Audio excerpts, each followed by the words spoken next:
Hey everyone, it's Jonathan here, founder of Driving Academy, and today we're going to be talking about the most fuel-efficient way on how to shift a tractor trailer. So if you don't know how to shift a truck, or if you want to get your CDL license, understanding how to shift properly is super important. But the experts don't just know how to shift, they know how to shift and save as much money on fuel as possible. Because as a truck driver, and especially if you're your own boss as an owner-operator, saving as much money as possible is super important. Myself as an owner of a company, we spend thousands and thousands of dollars every single month on fuel. I think last month we spent like close to $10,000 just on training fuel alone. That being said, when it comes to understanding shifting, that can save you a whole lot of money by the end of the year. So let's talk about shifting in general. So if you don't know how to shift yet, the reason that there's actual shifting needed depends on how much power and how much speed you want the engine to give you. So when you're talking about tractor trailers, there's about a 10-speed transmission. And this is what a 10-speed transmission actually looks like right here. That means you're going to have 5 gears on the bottom and 5 gears on top. So you're going to have 1, 2, 3, 4, 5, all with something called the T-bar, which is what this looks like facing down. And when you put that T-bar up, then you're going to have 6, 7, 8, 9, and 10. And you can see that. Now, there's not going to have 10 different slots to put this gear shift into. It's only going to have 5 like we talked about, and 1 is going to be for reverse. So it's going to be a total of 6. That being said, you want to upshift a transmission simply because you want to go faster. If you want to increase your speed, it's time to upshift. When do you want to downshift? One of two reasons. You either want more power or you want to go slower. So as an example, say you're on the highway and you're going 40 miles an hour and you want to go up to 55 miles an hour, it's time to upshift the vehicle. However, on the opposite side, say you're going down a hill and you're at 55 miles an hour. You might want to downshift the vehicle because you want the engines to actually slow you down and break you down, so then you don't have to worry about using your brakes as much when it comes to actually going down a hill itself. So that being said, how do you know when to shift and keeping fuel efficiency in mind? For you to understand that, you really have to understand, okay, what is the most efficient way that the engine works? So there's something called RPMs, or the tachometer on your dashboard, and it looks exactly like this. It's by your speedometer, which tells you how fast you're going. So when the RPMs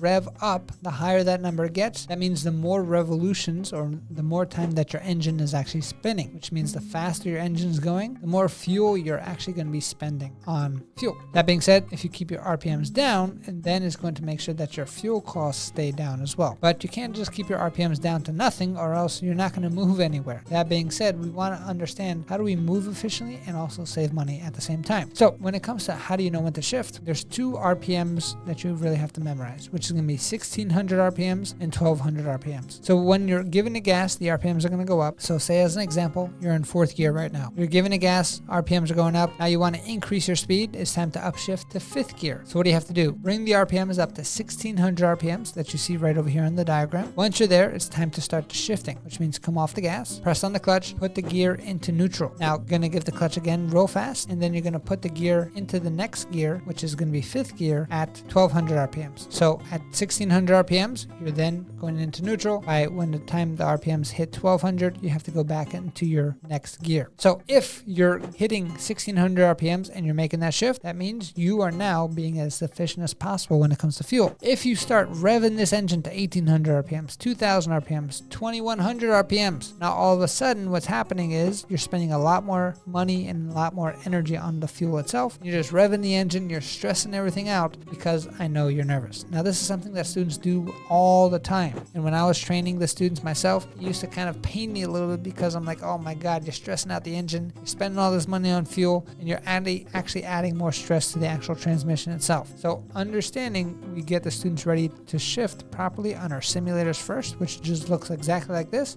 before we put them on the real truck on the road itself. And that really helps the student calm down a lot. It also helps us out with fuel costs, because great thing is the simulator does not need diesel to run. It just needs some electricity. And it's the same electricity whether you're going 1200 RPMs or 1600 RPMs. But that being said, when you become a professional, this is something that's super important, because if all of a sudden you're spending a lot more money on fuel than your counterparts are, the company is going to be looking at you and be like, hey, is there any funny business going on here? Are you kind of taking fuel to the side? And it can kind of get you in trouble. So we want to make sure that you have all the skills and necessary that you need to actually get going. So again, as a recap, upshifting, you're going to go up to 1600 RPMs, put the clutch down, and by the time the RPMs drop drop to 1200, you're going to go to the next gear, which is in this case going to be 5th gear. Now say we want to downshift. It's going to be similar, but the opposite. In this case, you're going to come off the gas. The RPMs are going to start to drop. Once you get to 1200 RPMs, you're then going to put the transmission into neutral. You're going to give a quick gas to raise the RPMs to 1600 RPMs. Once the RPMs go up to 1600, then you're going to put into your lower gear. So in this case, you're going to go from 5th to 4th, let the RPMs drop to 1200, put it in neutral once you're in 5th, right? And then all of a sudden, give it gas, a nice just little rev of the engine, and then go up to 1600. Once you're at 16, go back into 4th, and you're ready to rock and roll. Now, when I give you a nice little rev of the engine, it's not the kind of thing. It's just like, then move forward. Now, if you want some actual training on this, we have our state-of-the-art driving simulators that can actually teach you how to upshift and how to downshift safely before we put you on the real truck, make it the transition as smooth as possible for you. We also help a lot of people who have the automatic restriction on their license remove the restriction, and that's one of the tools that we do use to get students comfortable on how to shift properly. So I hope that this was able to help you out and kind of give you the mindset on what you need to do when it comes to shifting and being as fuel efficient as possible. If you need some actual hands-on training on this, I invite you to come to one of our locations. Check out our website, cdldrivingacademy.com. Again, cdldrivingacademy.com. We're definitely here to help you out and guide you in the right direction. Thanks. I'll see you soon. Hey, thank you so much for watching this video. If you like it, make sure you hit that like button. Also, subscribe to our channel. It's really going to help us out. Click on that button. And if you want to continue yourself on your road to freedom, here's more videos to watch. There's endless amounts. Hopefully we get to see each other one day very soon. Thanks.